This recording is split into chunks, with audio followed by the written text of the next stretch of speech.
because we have arrived here at our campsite and I realized that I didn't do my live this morning, so I thought that I'll jump on now that we've set up our, I'll show you. So we've got our setup with our tent and we're here by the beach. We are chasing the sun at the moment because it's not sunny, it's stormy where we are.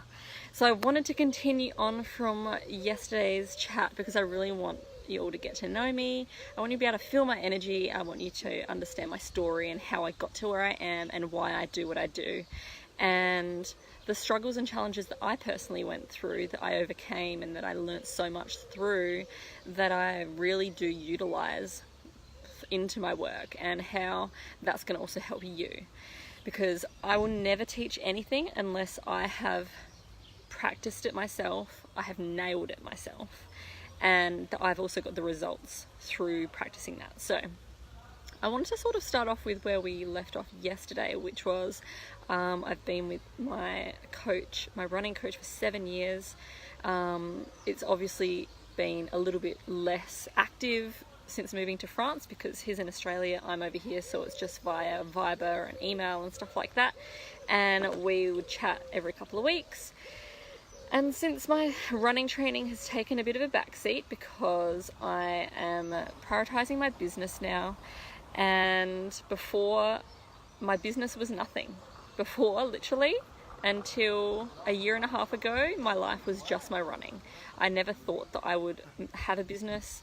I only started my business, I maintained my business just to give me enough funding to, I hope my phone does not die, to give me the funding to be able to train full time and to rest when I needed to rest and to recover and to just have the facilities to eat and to survive. And then when I moved to France, as I said in my previous video, I wasn't even sure if I would run again. And then when Ollie was, I don't know, maybe about 6-7 months old, I started to really miss mental stimulation. And mental stimulation by connecting with people doing things that I love to do, which was my work. So Pilates, mindfulness, strength training, body weight training, and athletics. And I didn't really realize how much I needed that sort of connection with people until after I had Ollie, because I really, really missed it and I craved it. And so I decided to start writing my ebooks, and that came out of absolutely nowhere. I decided to just start doing it and see where it took me, and then I ended up selling a lot of them. They are currently off the market, but maybe I'll bring them back on, we will see. Oh, little birdies. So anyways, so if you're jumping on live, say hi, and hi Rachel, hope you guys are having fun in Sicily. If you're watching the replay, let me know your thoughts, stories, anything, because I just want to engage with you and I just want to get to know you and I want you to get to know me. So I want to start off with some of the challenges that I really faced when I was training. And I'm talking about training, body challenges and nutrition challenges, because I know that these will all really relate to all of you. And it's a really huge part of my work and my emphasis on everything being as simple as and effective and efficient as possible. And so when I was training for my running, I just wanted to do what would make me the best. I just wanted to do what would make me faster, what would make me fitter, and what would make me stronger. And if someone told me I needed to do 1,000 sit-ups, I would do 1,000 sit-ups, which was literally my warm-up. I used to do 1,000 sit-ups. The first time I did it, it took me an hour and a half, and I remember my coach, he said, okay, we're going to do 1,000 sit-ups, and we're going to do them all different, like 200 of all these different ones. And I kind of looked at him like, awesome, let's do it. And then it became a ritual, and I ended up getting it down to something like 10-15 minutes to do my 1,000. And it was my warm-up. Every single day when I was waiting for my coach to rock up at the gym or the track, I would do my 1,000 sit-ups, and it really was a fun discipline for me to have. But for those of you who know me that I'm very, I wouldn't say obsessive person, but when I find something that I like, I will stick to it and I won't stop. So that's exactly what happened with that, and it sort of started rolling on from there. So I started sourcing out people to become stronger. So one of my really good friends, I used to train at a strongman gym with him and those guys, and he would put me through some powerlifting stuff. So I got really, really strong doing all of that sort of stuff. But I was secretly doing this on top of all my other training with my coach. So I was already training like 15 hours a week as it was, and then I was going and adding these sessions on top. And because I was so filled with adrenaline post-session, I didn't actually ever feel that fatigue post-session because I was still on a high. So I would go from a high to another high, and then I would just crash because I was really tired. But I didn't really think of it at the time because I just wanted to do what it would take to be really, really good at what I want to do. And then what happened from there, I started to get little injuries. So I also used to take CrossFit sessions at my friend's CrossFit gym. So I used to take my tummy sessions. I used to do them just one-on-one with me and James, who's now #1 in Australia. And we used to do them together, and I would take his clientele at his gym through specific ab classes, and I used to join in as well. So I would be doing that most days on top of my training as well. So that would be 30 minutes of solid ab work on top of my 1,000 sit-ups, on top of my 3 hours of training, plus my extra weighted work. And then I would rock up sometimes to training and say, oh, my hip's really sore today, or this is really sore, and my coach would be like, well, that's strange because we didn't do anything that would use that particular area, or I know what I'm giving you will not get you injured, so what else are you doing? And I would be like, just a little bit of ab work on the side, yeah. And I would make up stories because I didn't want him to get angry at me for doing extra work. And you know what? I improved, but for the amount of extra work that I was doing, it wasn't worth the strain that I was putting on my body. I looked amazing, but I was putting in an F load of hard work and way more than that was needed. So the program that I was already doing from my coach, it took 3 hours because a lot of it was mindset. So it wasn't like it was bam, bam, bam, bam, done. It was very, I would say relaxed, but it was just long because he liked to talk. So he taught me how to train efficiently, to get in and to get out, to only do what is specific and what is needed of you to get the result that you want, and to not fluff about on the particular sort of extra things that aren't really necessary. Okay, so yes, you could do a 15-minute ab workout. You could also do an hour ab workout, but what's going to be more efficient? Is it going to be the 15-minute, really specific, efficient one that's just going to burn the absolute shit out of your abs, or is it the one that you could last a whole hour and, you know, you're still feeling it, but it's not like, oh my gosh. Okay, so clearly the 15-minute one is going to be the best way to go. So that's where I started learning all these different concepts, but it wasn't until the nutrition side of it really started to affect me that my coach said, look, if you don't change this, I'm not training you anymore. And I was like, oh my gosh, why would you say that? And now looking back on my point of view, looking in his eyes, I'm like, oh duh, obviously I would do the exact same thing because I wasn't listening. So I want to go through the nutritionists that I had and the amount of different programs that I had. And the first one, I wanted to gain muscle. So I saw one of the Australian Australian soccer nutritionists, and I thought he would be amazing because he represented Australia with the soccer team. So he would get me where I wanted to go. And he just encouraged me to eat a lot of bread, a lot of peanut butter, and to just not let myself feel hungry. And I put on, I think I put on about 8 kilos, and that was not muscle. Okay, I was just eating bread with peanut butter all the time. I looked really puffy. I felt very sluggish. And the main thing about that was that my body was telling me otherwise. And I thought, well, no, this professional is telling me to do this to get this result, so I'm going to do it. And I didn't get the result that I wanted. And then, so I decided to see a different sports who also represented Australia, but with the volleyball team. So I ended up seeing her, and I ended up dropping so much underweight. So I have to find a before photo of when I was with one nutritionist to when I worked with another nutritionist. I went from puffy to so dry and thin and ripped, and just I looked hungry and skinny.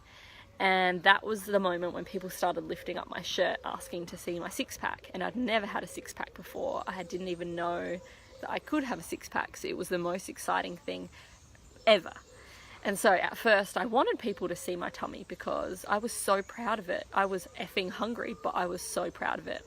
So the nutritionist was telling me to push through my hunger with cups of tea, to only have like half a cup of rice per day, no fruit. If I wanted an afternoon snack, I could have a Milo. For Aussies who know what Milo is, for anyone in the world, it's sort of like, maybe like Nesquik. What else? It was pretty much just a morning and lunchtime I had carbs, and the rest of the day was just vegetables and some meat. And I was really hungry. I was very weak and low in energy, and I was really struggling to compete at that point, because if I stepped outside in the heat and I was running, I felt like I would faint. And so my performance also suffered, but that was also due to nerves. And so I went from about 63 to 55, and that was from one nutritionist to another nutritionist. And can you see how they're completely conflicting of each other in their beliefs as to what I wanted to achieve?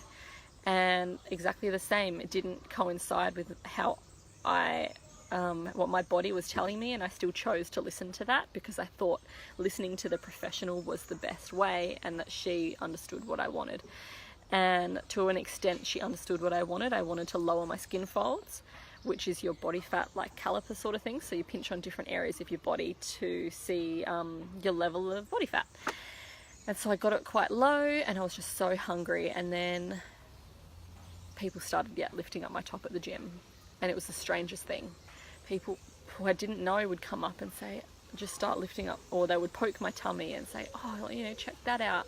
And I would be like, oh, okay, who are you? And then I went through a breakup as well at that point, so I wasn't eating as much anyways. And then I think it was the following year and a bit after, I had seen this nutritionist, Dani, who I absolutely love, I still love to this day, and she taught me so much about fueling my body for my muscles and nutrient-dense foods. This is going to be my snack this afternoon. Yum! And it was just amazing for the difference. I went from 55 kilos to 62 kilos, and my body fat reduced, and I just put on an F load of muscle. And this was really exactly what my body needed at that time. My body needed fuel for energy. I wanted to maintain my lean look, but I also wanted to be based on performance. I wanted to feel strong. I needed to be strong to train, and to train for the length of time that I was training and for the intensity that I was training. And so the byproduct of doing all of this would give me that aesthetic look that I still did want. So that's something that I like to teach my clients as well, is that the byproduct of my training and of my services will give you that look that you want, but the real reason behind what you're doing should be to feel really good, to feel strong, to have lots of energy, to feel fit, and to feel happier, and to have a calmer mind. And then the byproduct is that aesthetic. But don't be driven by the aesthetic, because when you get the aesthetic, you're still not going to have all of those other things that you really did want. So you need to make sure that your why and your reason is the real reason to be driving, your driving force to be doing what you're doing, and to be making sure that you really are. Doesn't matter if there's a professional telling you to do something. If it doesn't feel right to you, do not do it. Question it. Get second opinions. Ask questions. Honor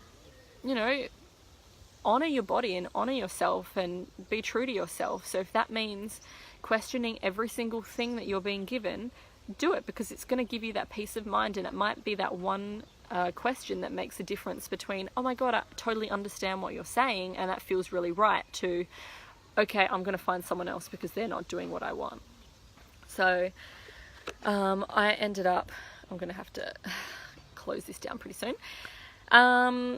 So I ended up doing that, and I felt amazing. I was getting faster, stronger. I gained a lot of muscle, and I felt really great. And I was eating maybe 7 meals a day, and I ended up, because I was loving it so much, and like I said before, when someone gives me something good, I'm going to stick to it and I'm going to be amazing at it and I'm going to nail it. And that's what I did, but to the point where it became obsessive. And because I was weighing my food, it started to become quite detrimental. So I would avoid social situations because I didn't want to not be able to weigh my food and to eat something that wasn't on my menu, and to eat something that would maybe make me bloated and maybe it would affect my performance. So then I would avoid a lot of social situations, and I would even weigh my food. Sometimes I would bring my scales to people's houses and I would weigh my food before I ate at their house. Like, it became an issue, which I did not see at the time. I thought, well, you're weird that you don't do that too. And it was a point that I did notice because I used to write articles for a sports radio station, and it was through this journaling that it actually really stimulated me to see on paper, looking at myself and see, oh my gosh, I'm freaking crazy. What am I doing? What am I becoming? And it was a moment where a couple of my friends who were really strong on, it's like counting your macros sort of thing, on how strong they were, and if someone took something out of their weighed food, they would get upset about it. And then I became the same, and then I became almost aggressive towards anyone that would try and steal any of my weighed food, you know, because that was my carefully weighed food, and that's going to really affect my life if you steal one little piece of chicken off my plate. And when I saw that, I was like, oh my gosh, what is happening to me? And that was around the point that I met Chris, and that I started liking Chris. So our relationship was developing via text because he was in France at the time. And I decided with my nutritionist that I wanted to compete in a fitness model competition. And she said, look, if you're going to compete in a fitness model competition, we're going to have to lower your food to cut you down a lot more of your body fat. And it might affect your training, it might affect your speed, blah, blah, blah, blah. But if you're willing to do it, we're going to do it. And so I was like, okay, well, give it a go. And then I decided that I was going to come over and see Chris in France. And that was maybe 4 weeks later. And I was like, I don't want to go to France and not be able to eat what I want to eat. I don't want to go to France and not be able to eat baguettes and enjoy myself and have to weigh my food or things like that. And then it started dawning on me, that's not a life that's maintainable, and it's not a lifestyle that I want to be maintainable, or that I really want to, what's the word? It didn't feel true to me to be able to promote that sort of lifestyle. And I wanted to be able to eat ice cream and enjoy myself and not feel guilty and only having one cheat day a week and stuff like that. So then from that moment onwards, when I came to France, that was the absolute end of that diet. And then 3 months later I was pregnant. So then from that moment onwards, I just decided to start listening to my body, because my body would tell me what it needed when it wanted stuff. And it would start telling me, today for breakfast, my body would say, give me this. And for lunch, it would say, give me this. And so I started really listening to that. And I was able to maintain my aesthetics, and I could still do what I wanted, and it felt really good. And so that's how I started really developing, using more of my intuition. Especially when I was pregnant, I would get little, like, some people say downloads, I just say like my little voice.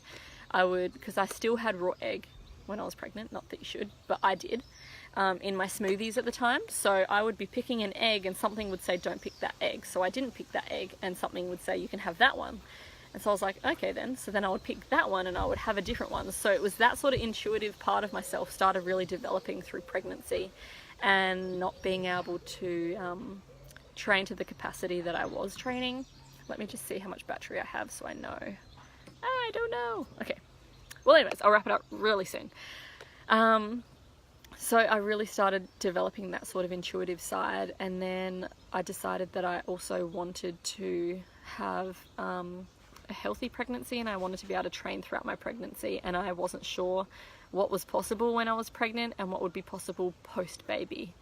So my coach was really encouraging. I did a lot of research, and I spoke to a lot of sports doctors who worked with some of the Australian women who represented Australia in sports, who had had babies and trained throughout pregnancy and post-baby as well, and they came back in better shape, or they just had a really great pregnancy and post-baby. So then that gave me the courage to continue what I was doing. I actually got faster when I was pregnant, and the day that I moved to France, I ran a personal best on that day, and I remember that.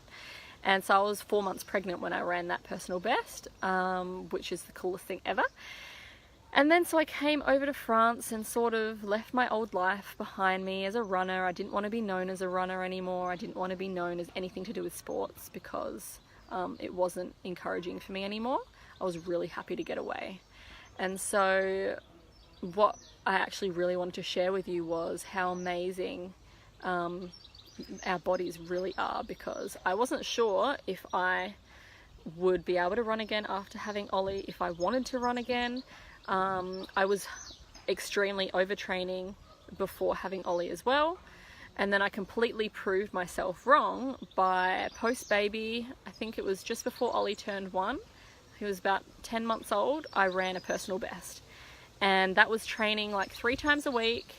I was only doing exactly what my coach sent me to do, which was the absolute minimal amount, because I said, I don't want that much time away from Ollie. I can't be bothered anymore. I just want to do what I got to do and get out. And I was only doing maybe 3 to 4 hours a week at that time. And I ran a personal best, and that was in my 1 kilometer time trial, and that was before I came back to Australia.